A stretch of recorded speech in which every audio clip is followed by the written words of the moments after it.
I'm going to talk about something that happened in episode 9 of RuPaul's Drag Race, season 12, the one that's going on right now in early 2020. Spoiler alerts, obviously. Now, what follows is going to seem pretty harsh, but what I'm going to say needs to be said in the way that that is said. And I'm also going to be harsh. It's also going to seem harsh because I'm so pissed off. I got a lot of whiplash going on here. That's the worst thing. You know, you're at a good vibe and a good buzz, and you're going along, and then they jerk you around. And a couple of examples of that. Frankly, it felt like a betrayal. Now, Ru, if you're listening, probably not, but if you are, the lessons that I'm about to teach you, the Chinese are going to learn the very, very hard way. They're about to learn some very hard lessons. Don't be China. Don't be China. Now about RuPaul Andre Charles. Now RuPaul is very famous and deserves to be. He has a backbone of titanium. He has an epic work ethic. And he's very creative. Now, like most people, he's raised at the feet of television. And normally I'm disappointed by people like that, but not in the case of RuPaul. He didn't just absorb it like a sponge. He wasn't passive. He actively integrated it. He played with it. He built on it. He extended it. He went meta with it. He tosses things out and expects you to toss it back. And I love the way he created his public persona. A little bit this, a little bit that, a little bit Bugs Bunny. Now, Ru, obviously this is about the comments you made about Donald Trump. You need to separate his public persona from the him that's inside, just like you separate your persona from yourself. Obviously, you have the common sense to do that. I've seen that. You know, I know you all think he's stupid, but he's smarter than Hillary Clinton. He flat out beat her, fair and square. He has an uncle who teaches at MIT. He's a professor at MIT. This is not a stupid man. I've heard he has an IQ of about 150. I got an IQ of about 150. I believe it.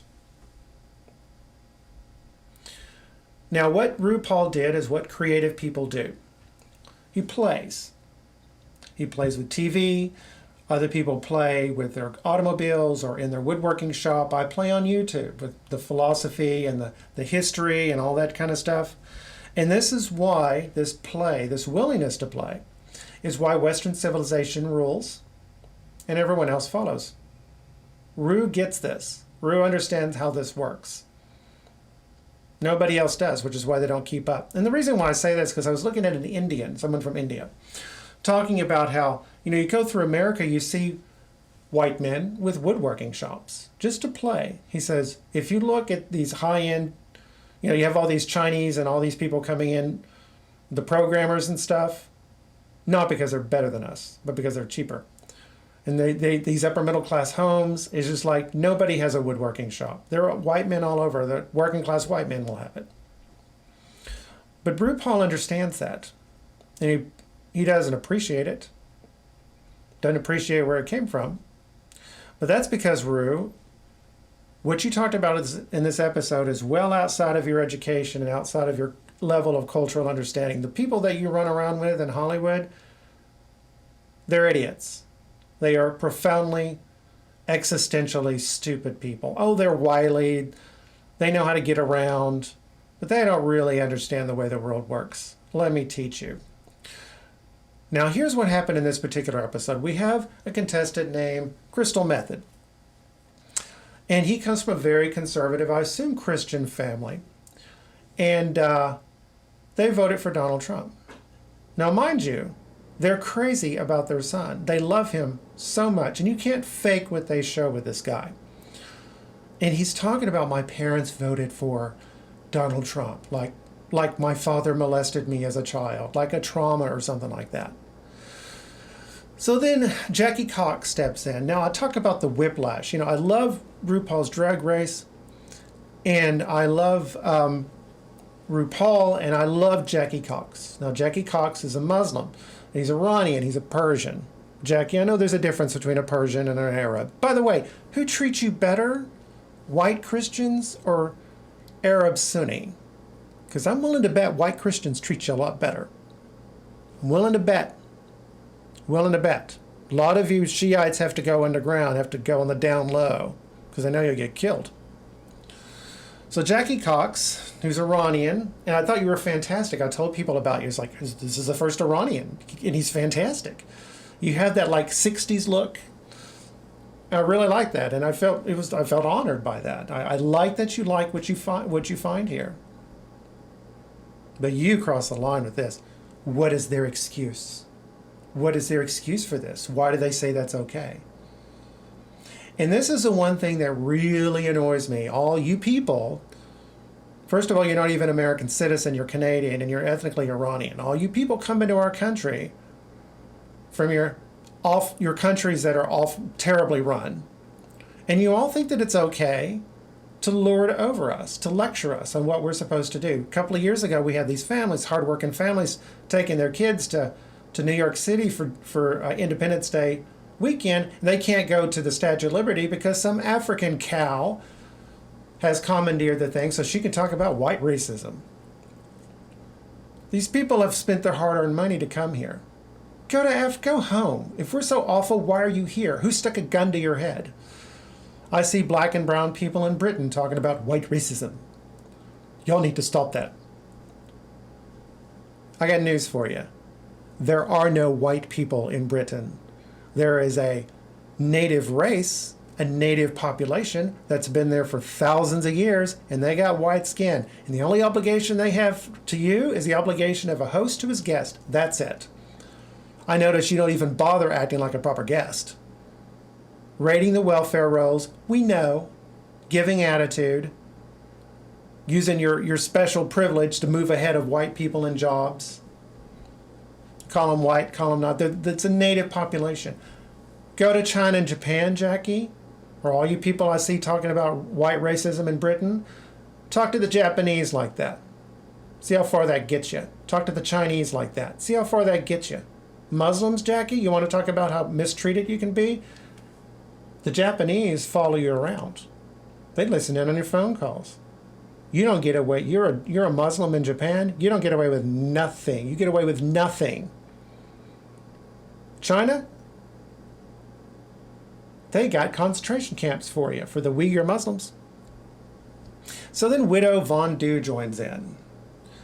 As a black man living in Missouri, that little nonsense. Jackie, or Widow. Muhammad was a white man who owned a lot of Negro slaves. He didn't even like making them into Muslims because that means they'd have to release them. That's right, he's white. You know how Arabs are swarthy-skinned? Strangers would see Muhammad, they go, who's the white guy? He's white, a white slave owner. Now there's another person in this, another contestant here named Sherry Pie, not involved in this. I don't think. I couldn't even finish the episode. I got so mad. And I kept going back to the episode to try to finish. These people just went on and went on and went on with this talk. Wouldn't shut the hell up. Apparently went all the way to the end with a comment from Jeff Goldblum. So I don't know if Sherry Pie was in on this or not, but there was another contestant there named Sherry Pie who eventually got drummed out because he was catfishing people. Real creepy. And sometimes he would just look satanic. I'm like, Rue, you don't notice this? You're not wigged out? When people have these weird contact lenses, you better watch it with them. The eyes are the window of the soul. I remember my dad and I looking at pictures of my mom as she was growing up, and he says, you can always tell from looking at the eyes. And this is going to sound kind of strange, but I think it's kind of fitting. I was looking at a chef getting cuts of meat in a market, I think in North Africa. And he bought the eyeballs, and he says, this the real flavor of the animal is in the eyeballs. So when people cover their eyes like that, they have problems. Now his was sinister. I just looked demonic. Now the guy, the kind of the hapless guy from, Missouri, I guess. I don't know where he was from, with the weird contact lenses. He's just a little confused. Now this is a lot of bullshit, and we're going to look at the kind of society that would turn out this kind of bullshit. And there's a lot of it running around today. It's in everything I look at. I can't watch TV or movies. I don't even bother anymore. Can't watch Star Wars, can't watch Star Trek, can't watch Doctor Who, can't read comics. And this is why I started my new channel, Jesus in the Culture Golf. And I included a link to the channel Bible, so-called, the guidelines of why I make this. The United States of America has a state religion. In fact, it has two of them. Utter violation and contempt of the Constitution, obviously, and their blasphemy. Everybody involved in pushing these religions, that includes you, Ru, are going to go to hell if you don't repent. Don't believe the jackasses you work with in Hollywood. Don't believe the crowd you mix with. They're idiots. We're forced to worship a different foreign race in each of these religions that is not our own. Both of these religions have blasphemy laws. In Europe, you can be thrown in prison for those laws. Hard time. Here in America, you're socially ostracized. You can lose your job. You and your kids can starve in the streets. Nobody cares. That's why I don't speak too frankly about these state religions on my YouTube channels. Both of these religions hate Christianity. And they especially hate white people who became Christians. And as you can see in this episode, nothing Christians do short of obsessively and reflexively licking their boots like terrified old women, nothing satisfies these people. As a matter of fact, they decided long ago that there were too many white people, especially too many men. White men. And so they got their plans going and everything was just coming into focus. Everything was really starting to snap together. And then those dang white folks went and voted for Donald Trump and ruined everything. It's exactly what's happening here. Do you ever wonder why you thought the Chinese thought it was okay to hit us with that virus?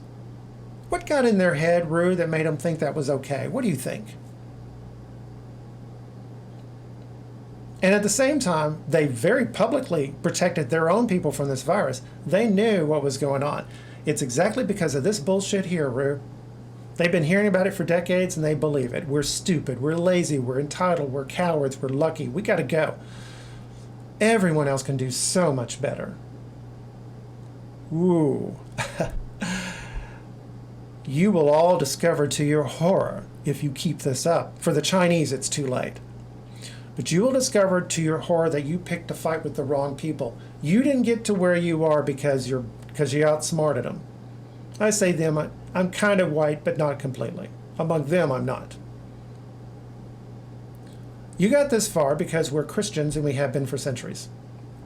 We give the benefit of the doubt. We can follow up on criticism, we can take a joke. And it's Christianity that did this to us.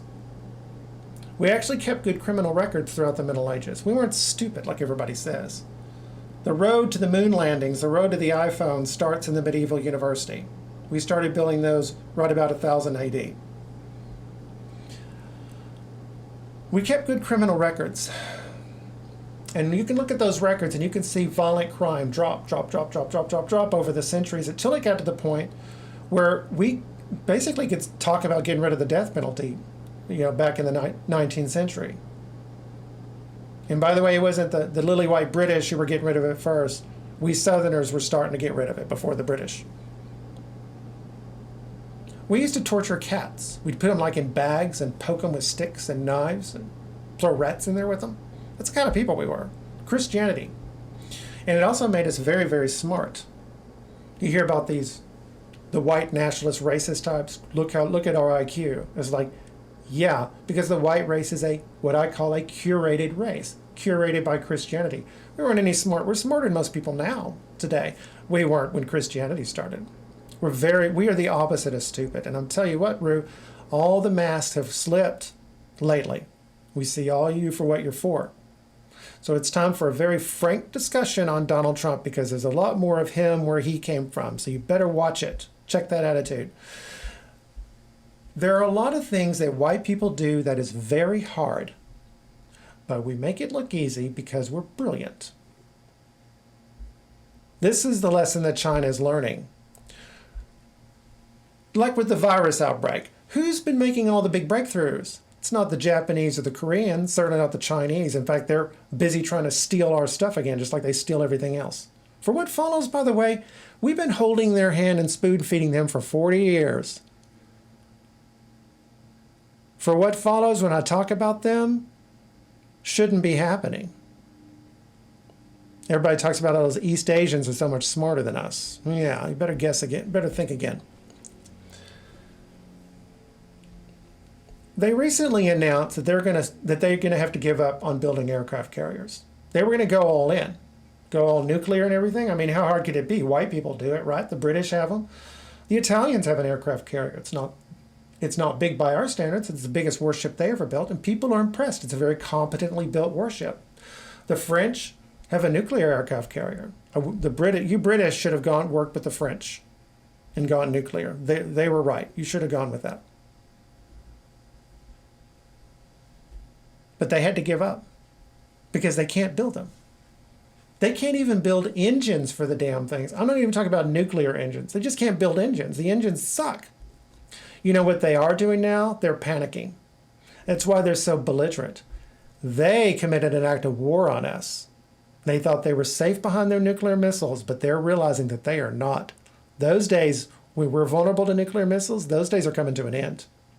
That was an act of war, and Donald Trump is treating it exactly that way. The economic war has started.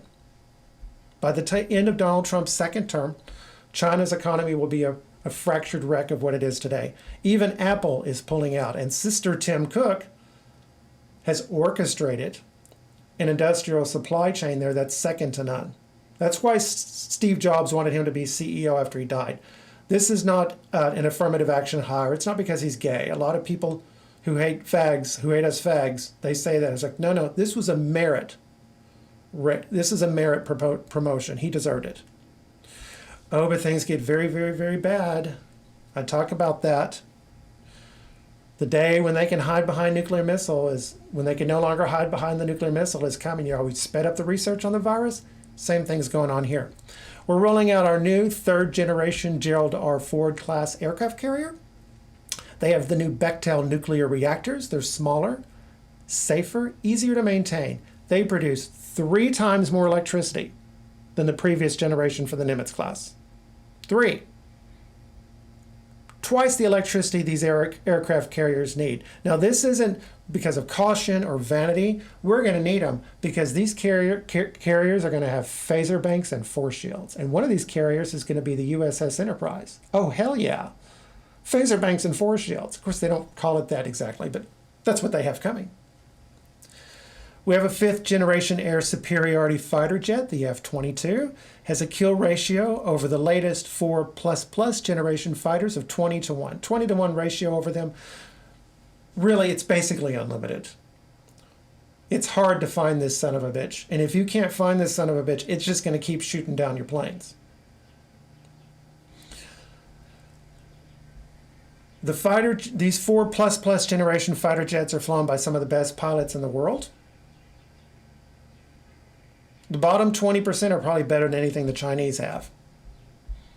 Now, they're not really the best. Everybody agrees the Russian fighter pilots are the best in the world. Back in the 1970s, we actually started building aircraft to fight from a distance because we knew that, and that's still true. So we're rolling out new hypersonic missiles that are 7 times faster than anything they or the Russians can build. Donald Trump's talk about it. You know, some of these UFOs we see floating around, I think these are Air Force. There's a wideband X-ray or radar that can pick up our 5th generation fighter jets. You can't lock on them, but they can kind of see them if they hit them right. This stuff is not even, can't even be detected with the broadband stuff. And they're hovering. This is our stuff. I assure you, we're probably hovering over their nuclear missile silo right now. And as soon as it looks like they're going to launch, we're going to blow them up. But it's, with the phasers, they move the speed of light. If we can, in 5 years, probably by the end of Trump's term, if we can track it, we can knock it out of the sky. So let me see if I understand this. You and your fellow travelers have decided that it's time to pick another fight with us, to keep going on with this offensive. You've been doing this for a while. You've been trying to institute a 3rd state religion, Islam. Well, you double screwed up there, girl. Islam's headed for the dustbin of history. I'm confident that this is probably the last generation of Muslims who will live to see that religion as a world power. By the end of this century, most of the people living in the ex-Muslim countries, just like most of the people living in ex-communist China, most of these people are going to be going to church on Sunday. Just look at the internet. All the cats are out of all the bags with Islam. We know all of their psycho little secrets, every one of them, and we're talking. We're talking. Dr. David Woods at Act 17 Apologetics takes a hardcore look at actual Islamic texts. He knows Islam better than Muslims do. This is the guy who told me Muhammad was a white man who owned Negro slaves, widow. You might want to check him out next time you're tempted to join into one of the little sad tales of woe. This is Dan Gibson. He looks at the archaeology of Jordan and Saudi Arabia. He loves Arab culture, and it shows. But he also knows Muslims have been lying about everything. Muhammad's not even from Mecca. He's from Petra. But Muslims can't admit that because it was infested with demons, so God destroyed it. There's no mosque facing Mecca for until more than 100 years after Muhammad's dead. These people terrified us for centuries, and now they're a pathetic joke.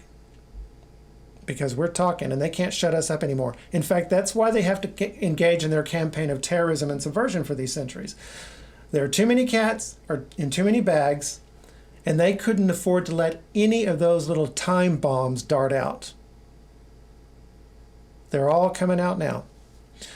Now, if there is institutional racism, we hear a lot about that. Institutional racism and sexism. I'm tired of it. I'm done. That voodoo doesn't work on me anymore. It's real, all right, but it's aimed at white heterosexual men. I'm in this to support my civil rights and have my social and take on my civil responsibilities as a citizen of a republic. I'm not here to trash everybody else. There's not a single moral standard you demand that these people, Jackie, go to China, go to Japan, talk to them and talk about them the way you talk about us. See how far that gets you. What do you expect them to accommodate you? Well, why do you expect us to? Now, you're a guest. We're the host. We have obligations to you, but this is nonsense. Nobody else has to follow these laws. You're all discriminating in favor of your own kind against white folks. We see you do it. You think we don't know that? You think you're idiots? You better check the attitude because things are about to get very different. White, conservative couples are having plenty of kids to expand their population. Nobody else is. And those kids are growing up to be conservative. We're going into a very conservative age. Get over the attitude. Pull your head out of your ass. Kind of like with Trump. Oh, he's boorish. Yeah, it's calculated. I see how you calculate, Rue. There's nothing wrong with that. You're a public figure. This is your persona. He's calculated. Don't be his toy. Now, what we have here with this episode, by the way, is beyond institutional racism. It's really creepy, ritualized racism. And I see this all over the place. I stopped watching The Walking Dead because in every single freaking episode, they were humiliating some white man. And this is a participation mystique kind of thing, where if you're a white man, you have to be ritually humiliated. I mean, you've already paid for the damn program, but on top of that, you have to go through this humiliation. Stopped watching about 3 years ago. Now, when I bought RuPaul's Drag Race, I thought I was just buying a drag queen beauty pageant. But I just got this anti-Christian nonsense shoved down my throat. It went on and on and on and on. Shut up. I'm tired of hearing about it. Jeff Goldblum made a comment to Jackie Cox. I don't know. I couldn't even finish. Probably never watch another episode of RuPaul again unless you apologize. And you need to apologize. You need to make good on this. This is bullshit. And you need to transition. I'd like to use that word, transition. Right? Get ready for the next phase in our social history because things are about to change. Now, one last thing. This is a lifeline. You got yourself stuck on a cliff. Here's a way for you to get down. I talk about the channel Bible for Jesus and the Culture Conf. It's a guideline for this channel. I talk about how to deal with the LGBTQ community, people like you, But I also have to deal with the so-called family values, conservative Christian kind of thing, because they're lying about the Bible. The Bible's not anti-gay, the Bible's pro-gay. And I talk about that. Don't worry, I'm not just coming after you, I'll go after them too. Look at the hand that Jesus has dealt us. It's a winning hand. If you were never a Christian, you need to be a Christian. If you were in the past, you need to go back to being a Christian. It's greatest faith. Jesus Christ is fantastic. I got a lot of stuff coming. Stand with Jesus, be a homosexual. We're going to win. In a fair fight, it's going to win. And just as right-wingers are using the internet to subvert you, we can use the internet to subvert them when they step out of bounds.